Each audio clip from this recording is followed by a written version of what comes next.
Jax's Revenge Domain. The manila envelope sat on my desk like a loaded weapon. Nothing special about it. Standard office issue, the kind you'd use for interdepartmental mail or expense reports.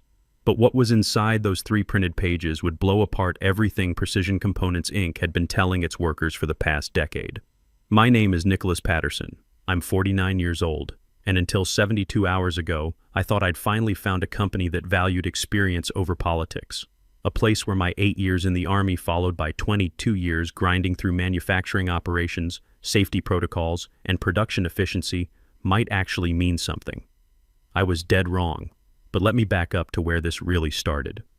3 weeks earlier, I'd walked into Precision Components facility in Lancaster, Pennsylvania, ready to prove I deserved the position they'd offered me, Senior Operations Manager. The recruiter made it sound like the perfect fit for someone with my background, military discipline, then 2 decades climbing the manufacturing ladder. The company made precision parts for aerospace and automotive, about 280 employees, steady contracts, solid reputation. The salary offer was $68,000 annually, which wasn't spectacular but fair for the area. More importantly, it was close enough to my ex-wife's place that I could still see my kids regularly. After the divorce 2 years back, that mattered more than the money.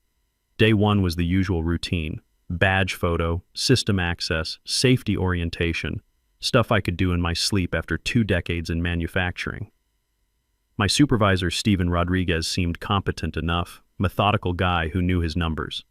He walked me through the 3rd floor offices, explained reporting structures, introduced me to the team.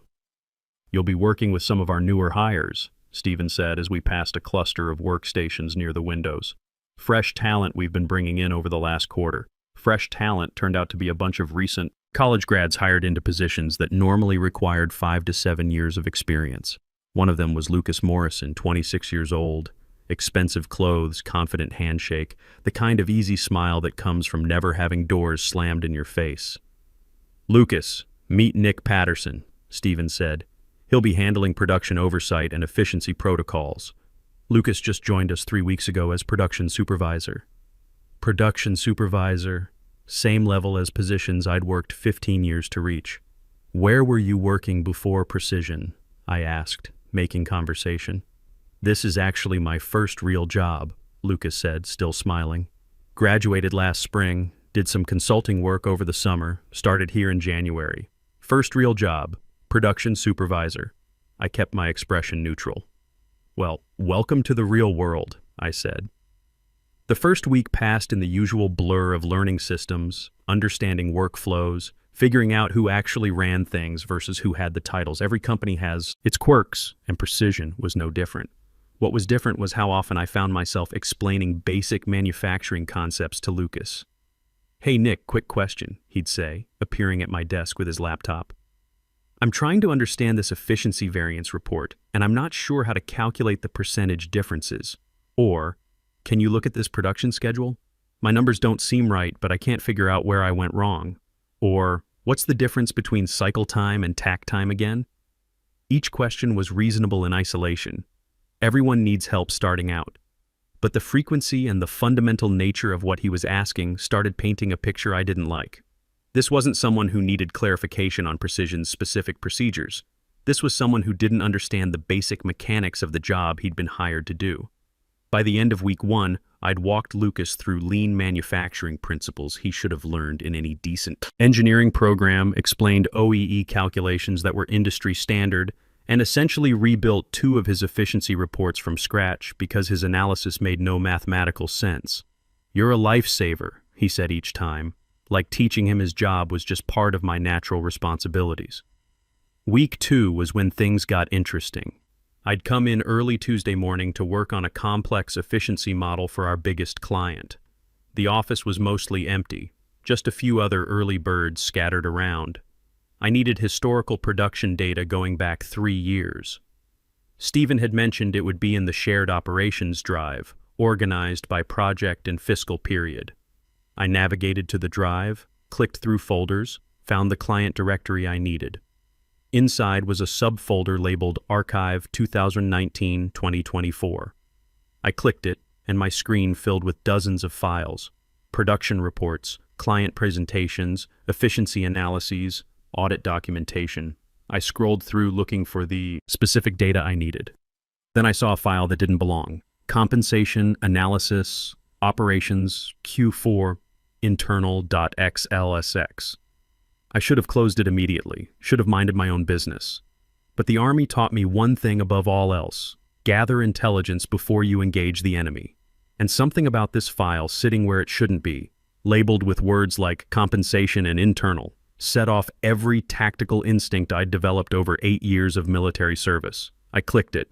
The spreadsheet loaded with employee names, position titles, departments, hire dates, years of experience, annual base salaries. I scrolled slowly, recognizing names, matching faces to numbers. Then I found my own entry. Row 42, Nicholas Patterson, Senior Operations Manager, Operations. Hired January 15th, 2024. 22 years experience. Annual base, $68,000. Exactly what they'd offered me, right in line with my expectations. I kept scrolling. 4 rows down, I saw it. Row 46, Lucas Morrison, Production. Supervisor, Operations. Hired January 8th, 2024. 0 years experience. Annual base, $85,000. The number sat there on my screen, black text on white background, absolutely undeniable. $85,000. 25% more than me for essentially the same level position. 0 years of experience. My hands went still on the keyboard. The office sounds faded into background static. $85,000. I read it again, certain I'd misunderstood, but the data was too detailed, too precisely formatted. Names matched current employees. Hire dates aligned with when people had actually started. I clicked on Lucas's employee profile link. The system loaded his complete personnel file. Date of birth, March 12, 1998. Education, Bachelor of Science, Industrial Engineering, State University. Graduated May 2023. Previous employment, marketing intern, Morrison Industrial Holdings, June-August 2023. Certifications, none. Relevant experience, none. Reporting manager, Steven Rodriguez. Special notes, executive referral, priority hire. Executive referral. I clicked the notation. A pop-up window appeared with additional details. Employee referred by CEO Harold Morrison. Approved for accelerated placement and premium compensation package in alignment with Strategic Talent Acquisition Initiative. Harold Morrison. Lucas Morrison, the CEO's son. This wasn't strategic talent acquisition. This was nepotism dressed up in corporate language, sanctioned at the highest level, hidden behind closed-door decisions and confidential compensation files that employees weren't supposed to see. And I, someone who'd spent 8 years learning discipline and leadership in the Army, then 22 more years building production systems and training teams, had been hired at a rate that was insulting. In the military, we had a saying, know your terrain before you advance. I wasn't advancing anywhere until I understood exactly what I was dealing with. I scrolled through the rest of the spreadsheet, cross-referencing names with faces I'd been learning. Over the past 2 weeks, the pattern became clear fast. Amanda Foster, $72,000 for a junior analyst position, 18 months out of college. Ryan Coleman, $78,000 as an associate supervisor, 24 years old. Both had the same notation, executive referral. Meanwhile, the people actually doing the work were systematically underpaid. Senior manufacturing analyst with 12 years experience, $62,000.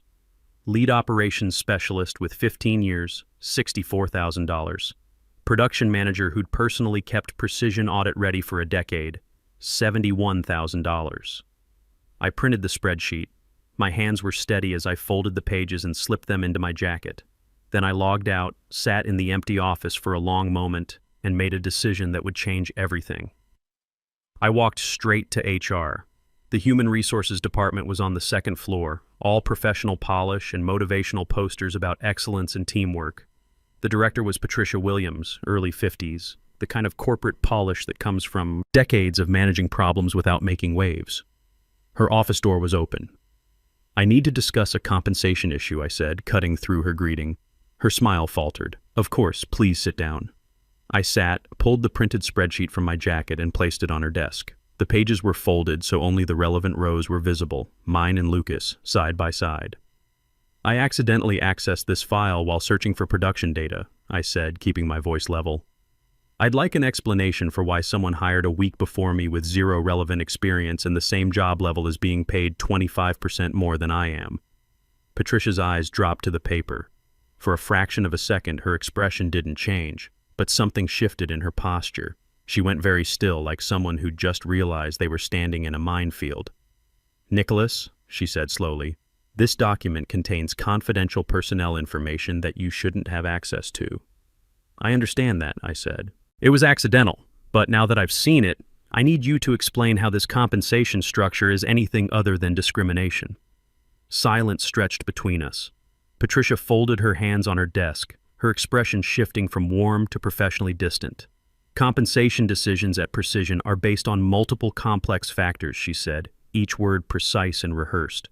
"Market conditions, role complexity, projected growth trajectory, strategic organizational value, individual negotiation outcomes. There are nuances that can't be understood by reviewing isolated data points. Lucas Morrison is listed as having 0 years of relevant experience," I said flatly. "He has the same job level as me. I have 22 years in manufacturing operations. What nuances justify paying him 25% more?" Patricia's jaw tightened almost imperceptibly. "I'm not at liberty to discuss another employee's compensation details with you. That would violate confidentiality policies. Then let's discuss mine. Was I hired significantly below market rate while the CEO's son, who is fundamentally unqualified for this position, was given a premium salary package as an executive referral?" Another pause, longer this time. I could see her weighing options, calculating risks like a general planning troop movements. "Nicholas, I understand this might feel inequitable from your perspective," she finally said, her voice dropping into something colder. "But Precision operates in a competitive environment. Sometimes attracting what we consider high-potential talent requires offering premium packages that reflect future value rather than current experience." "High-potential talent," I repeated slowly. "Is that what we're calling nepotism now?" Her expression hardened completely, the professional warmth evaporating like water on hot asphalt. "I think we're done here, Nicholas. You've been with Precision for exactly 10 days. I suggest you focus on learning your responsibilities rather than concerning yourself with compensation strategy decisions that are well above your level." She stood and walked to her office door, opening it. The dismissal was unmistakable. "You have 2 choices," she added quietly. "Accept the position you agreed to when you signed your employment contract, or resign. Those are your options." I stood slowly, meeting her eyes directly. "Understood," I said. Then I walked out. But as I left her office, my heart pounding and my thoughts crystallizing into something clearer than anger, I realized something important. She was wrong. I had a third option. The Army taught me that when you're facing a superior force, you don't attack head-on. You gather intelligence, plan your strategy, and strike where they least expect it. Patricia Williams had just made a critical tactical error. She'd underestimated her enemy. That night, I sat in my apartment and started building a case. Not a legal case, not yet, an intelligence dossier. I opened my laptop, pulled up the compensation spreadsheet I'd saved to my personal cloud storage, and started cross-referencing every single name on that list. LinkedIn profiles, company bios, industry salary surveys, professional certification databases, educational background verification. The deeper I dug, the more damning the pattern became. This wasn't just about Lucas Morrison. This was systematic. Every executive's relative who'd graduated in the last 18 months with degrees in unrelated fields had been placed in inflated roles with salaries that would make industry veterans sick.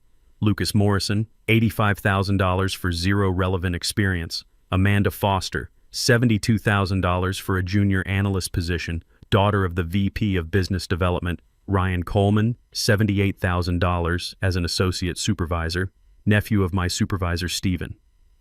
Meanwhile, the people actually running the production floor, the ones who understood throughput optimization and statistical process control, were systematically underpaid. It wasn't just unfair, it was systematic wage suppression disguised as strategic compensation planning. Precision had built an operational model on underpaying loyal, experienced employees while funneling inflated salaries to unqualified relatives of executives.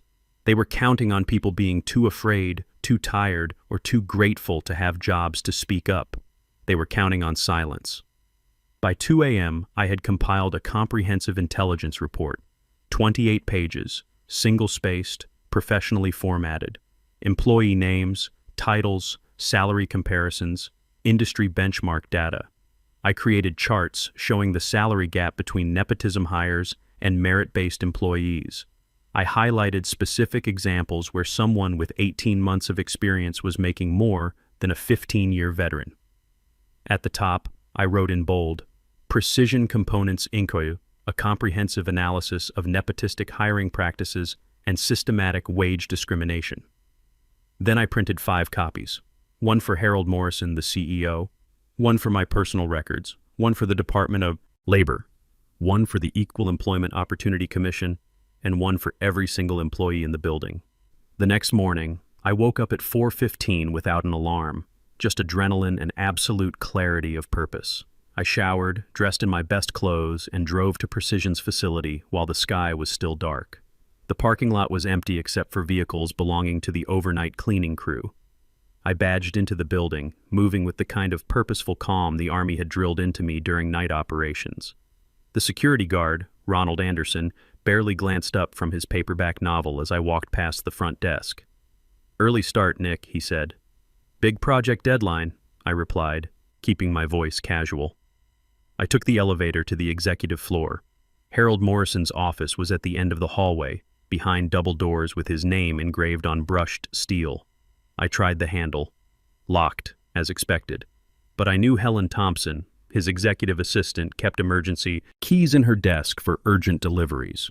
I'd seen her use them during my first week when Stephen needed to drop off time-sensitive documents. The assistant's area was dark and quiet. I moved carefully, feeling for the desk drawer in the dim light filtering through the hallway windows. The drawer slid open silently. The keyring sat exactly where I remembered, each key labeled clearly in Helen's precise handwriting. I took the key marked CEO Office, unlocked the double doors, and stepped inside Harold Morrison's domain. The office was exactly what you'd expect from someone who valued appearance over substance. Floor-to-ceiling windows overlooking Lancaster's industrial district. Leather furniture that probably cost more than most people's cars. A desk so pristine and carefully arranged it looked like a museum display. Family photographs lined the credenza. Harold with his wife at charity events, Harold shaking hands with local politicians, Harold and Lucas at what looked like a college graduation ceremony. I walked across the expensive carpet, my footsteps completely silent, and placed a sealed manila envelope directly in the center of his desk. Plain, unmarked, except for my name written neatly on the outside in black ink. No dramatic note, no explanation, just the 28-page intelligence report. Then I turned around, locked the doors behind me, returned the key to Helen's drawer, and left the executive floor exactly as I'd found it. But I didn't go home. I went back to my desk on the 3rd floor, logged into my workstation, and opened my email. The real operation was just beginning. I pulled up Precision's company directory. All 280 employees from entry-level administrative staff to senior executives. I started a new message and began adding every single person to the recipient line. Names I recognized, names I was still learning, people from departments I'd never even visited. The subject line read, Compensation Transparency Report, What Precision Doesn't Want You to Know. I attached the complete 28-page report and wrote a brief, direct message. Colleagues, you deserve to know what you're worth. You deserve to know what the people working beside you are being paid. Precision Components has built its success on your expertise, your long hours, and your dedication. Meanwhile, it has systematically underpaid experienced employees while rewarding family connections over qualifications. Attached is a detailed analysis of Precision's compensation structure, including comparisons to industry standards and documentation of significant disparities between merit-based hires and nepotistic placements. Read it. Share it. Decide for yourself what it means. Nicholas Patterson, Senior Operations Manager. My finger hovered over the send button. In the military, we called this the point of no return, the moment when you commit to an operation with full knowledge that there's no going back. Once this email left my outbox, everything would change. For me, for Precision, for every person whose name was on that recipient list. I thought about my kids, about the custody arrangement that depended on my having stable employment. I thought about my ex-wife's warnings about my inability to just keep your head down and do your job. I thought about the comfortable fiction most workplaces maintained, that hard work and loyalty eventually got rewarded, that the system was fundamentally fair even if it was sometimes slow. Then I thought about the young engineers I'd been training, bright kids who believed they were starting careers at a company that valued merit. I thought about the production workers who'd been grinding through 12-hour shifts for years, believing their experience mattered. I thought about every email I'd received over the past 2 weeks from colleagues asking for help with problems that Lucas Morrison should have been solving himself. The Army taught me that sometimes you have to choose between following orders and doing what's right. This wasn't even a close call. I clicked send. The email left my outbox with a soft, final sound that seemed to echo in the quiet office. 280 copies of the truth, heading to 280 different inboxes, carrying 28 pages of documented evidence that would detonate the comfortable lies Precision had been selling its employees. I leaned back in my chair, hands steady, heart calm, and waited for the storm to begin. It didn't take long. At 7:30, the first employees started arriving for the day shift. By 7:45, I could hear voices in the hallway, excited conversations, people calling out to each other across the office floor. By 8 o'clock, my inbox had started filling with replies. Is this data accurate? Holy shit, Nick. This explains everything. I'm sharing this with my wife. She's not going to believe it. How did you get access to this information? By 8:15, people were standing in hallways with their phones out, reading the report, voices rising in disbelief and anger. Someone had printed sections of it and taped them to the wall outside the main break room. A crowd was gathering, pointing at specific salary figures, taking photos. Look at Lucas's number. He's been here 3 weeks. Amanda's making more than Jim, and he's been here 8 years. This has to be illegal, right? This has to be against some kind of law. The energy in the building was electric, dangerous, like the moment before a thunderstorm when the air pressure drops and you can feel lightning building in the clouds. People who'd been quietly accepting their situations for years were suddenly seeing the whole picture, understanding exactly how the game had been rigged against them. At 8:42, Harold Morrison's BMW pulled into the executive parking space outside the main entrance. I know the exact time because I was watching from my desk window, waiting to see his reaction when he found my envelope. His voice echoed down the third-floor hallway less than 10 minutes later, sharp and furious, carrying the kind of rage that comes from someone whose carefully constructed world has just been blown apart. Who the hell authorized this? Patricia, get up here right now. Stephen, conference room immediately. Find out how this happened, and find out now. The hunt was beginning. By 9:15, the chaos had spread to every floor of the building, people clustering around computer screens, forwarding the email to personal addresses, making copies on every printer and copy machine in the facility. The manufacturing floor had practically shut down as workers gathered in small groups, discussing numbers, sharing stories about promotions they'd been passed over for, raises that never materialized. At 9:28, my desk phone rang. Internal extension, Executive Assistant. Mr. Patterson, you're required to report to Executive Conference Room 5 immediately. On my way, I said calmly. I straightened my tie, picked up my jacket, and walked toward the elevator. The ride to the executive floor felt longer than usual, but my hands were steady, my breathing even. 8 years of military service had taught me how to stay calm under pressure. 22 years in manufacturing had taught me how to deal with management. That thought intimidation was a leadership strategy. I was ready for this fight. I walked to Conference Room 5 and opened the door. 6 people were waiting inside, arranged like a tribunal ready to pass judgment. Harold Morrison sat at the head of the table, late 50s, silver hair, expensive suit, face red with barely controlled rage. Patricia Williams gripped a leather portfolio like it was a lifeline, her usual professional composure cracked and showing something close to panic underneath.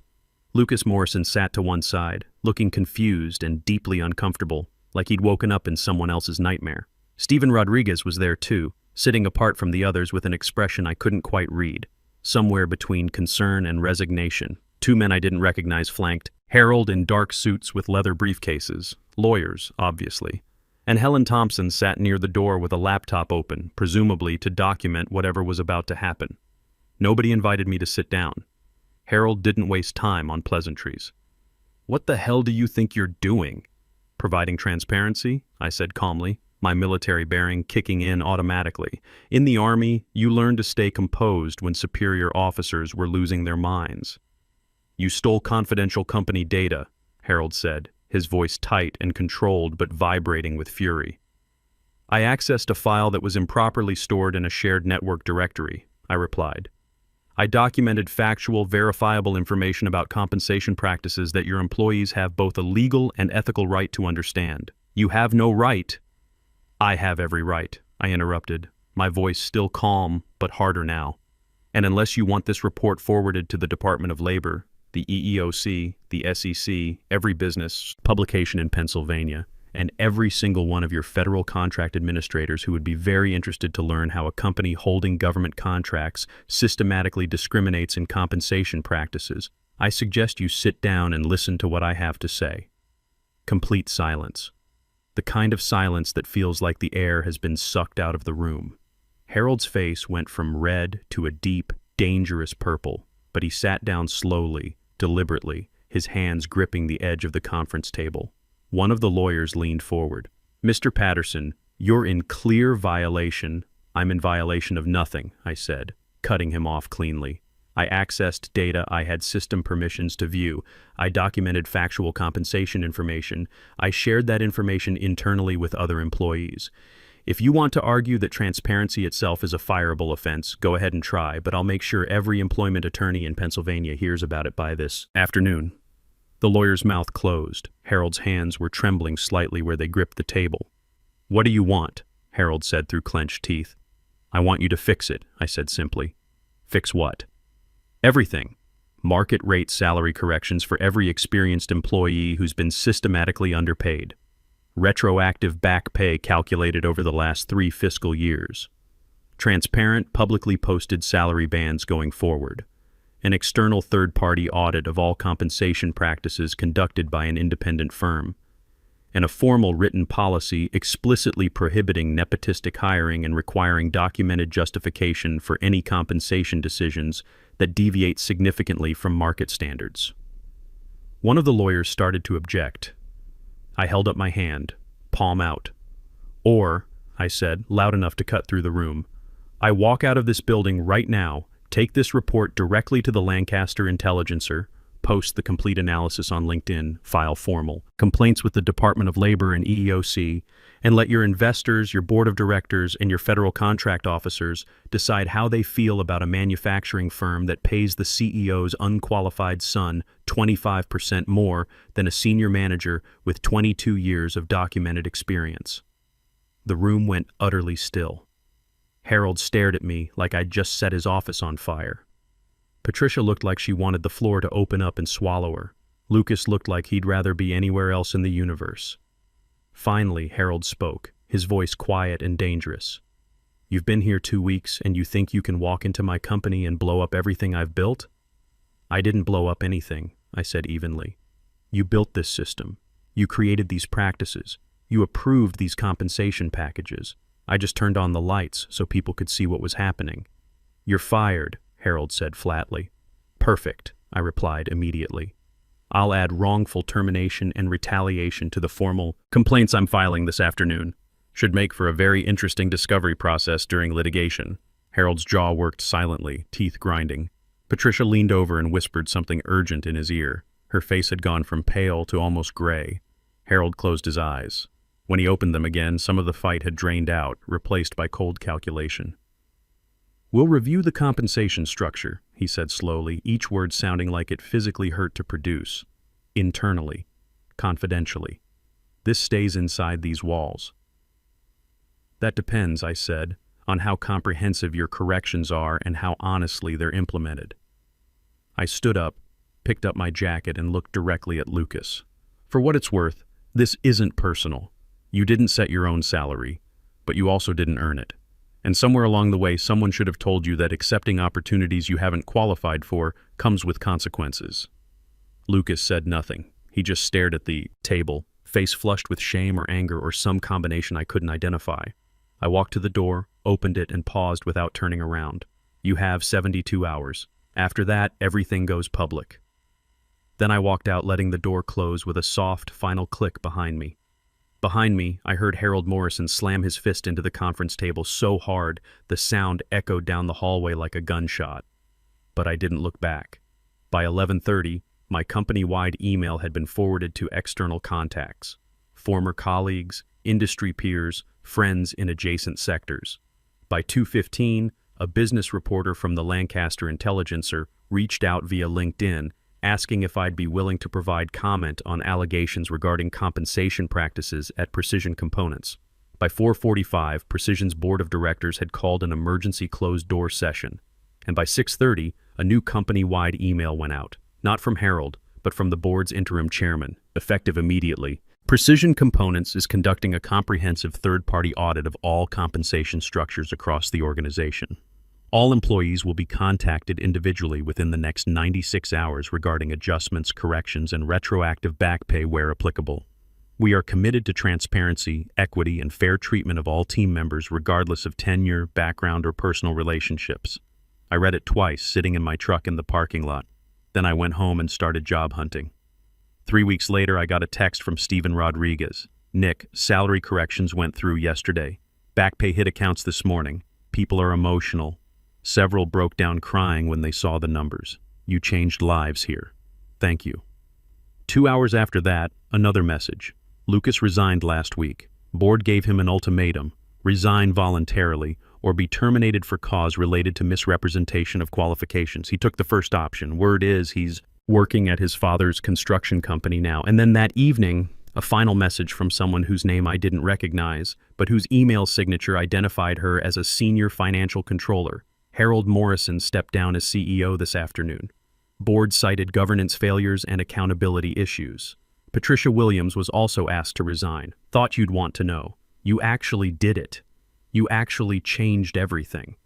I read all 3 messages sitting on my couch, laptop open, job search sites glowing on the screen. Then I closed the computer, leaned back, and smiled.